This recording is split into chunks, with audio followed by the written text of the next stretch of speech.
Happy Wednesday. Happy Winning Wednesday. It's your girl Dominique, Atlanta's nurturing agent, and thank you so much for joining me and clicking on this video.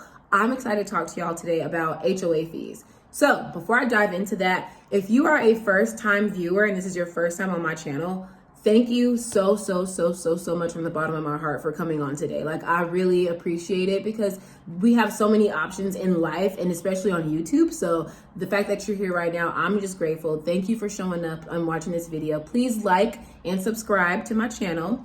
And if you are a returning viewer, thank you for coming back. Welcome back. And let's dive in. Today we're going into all things HOA. So this is HOA Explained.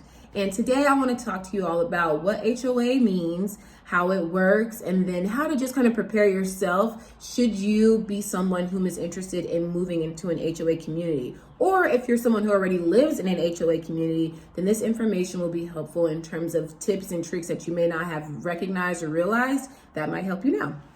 Okay, so let's dive in.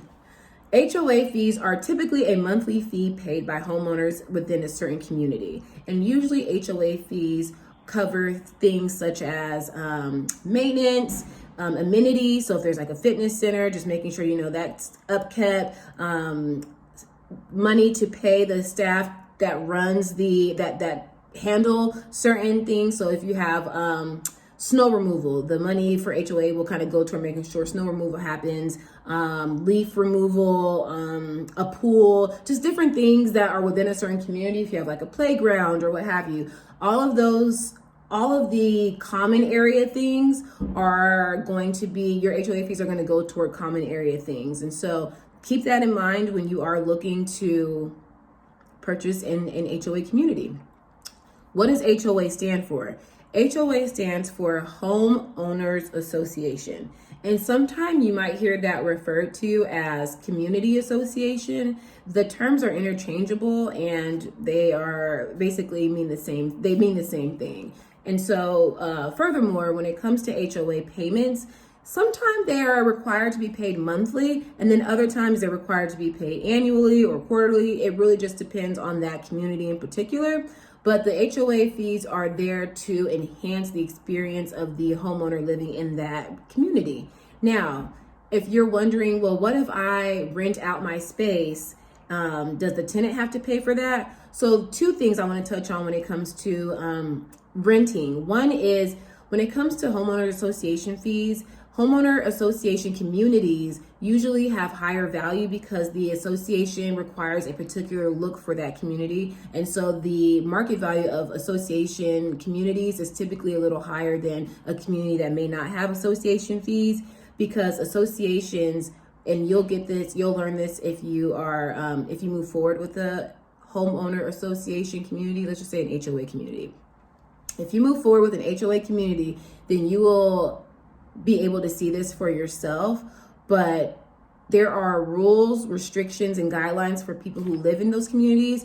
Maybe the grass can't be over a certain amount, or you can't have a screened-in porch, or you can have a screened-in porch, or your door has to be a certain color, so on and so forth. They're just very particular about the appearance of that community. And so one of the ways that you will find out about what it is that they are looking for within that community, or what you have to kind of abide by, is through the covenants, the bylaws, the restrictions. And that takes me back to rentals.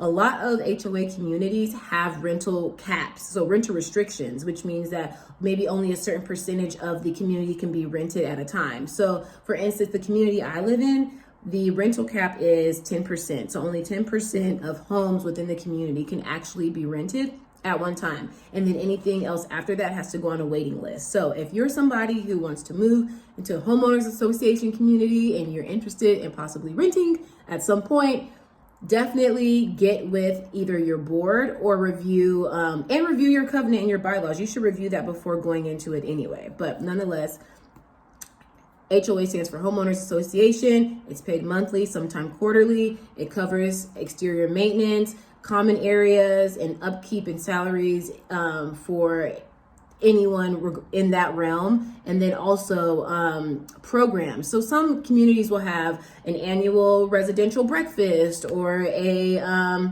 neighbor night where people can the neighbors get together and y'all hang out or what have you. And so HOA fees will the money goes into all of that. All of those aspects the HOA fee will cover.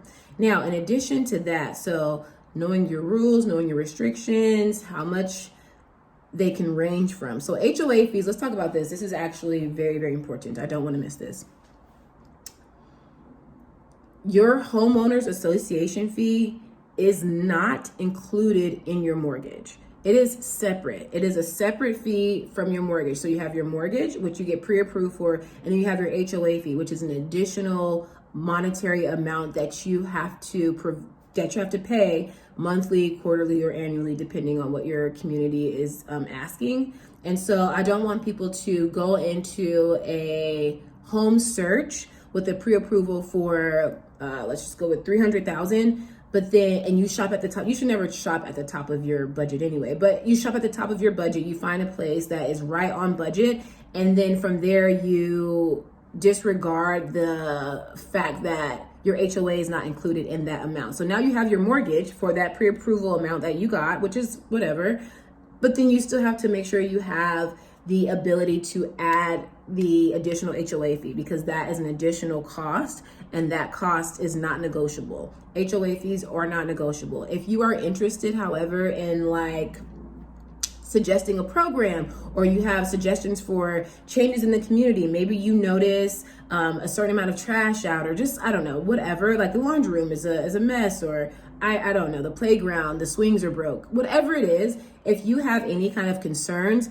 you are, as a resident and as a homeowner, you have the right to take your concerns to the HOA board. And the board usually consists of other homeowners within your community who are there collectively to discuss and decide on various factors within the community that will enhance the living comfortability of the homeowners in that community. I felt that was like jumbled. So anyway, that is homeowner association or community association fees explained. And I'm just so glad that I got to share this information with you all. Again, the biggest point I want to really point out is the fact that it's not included in your mortgage.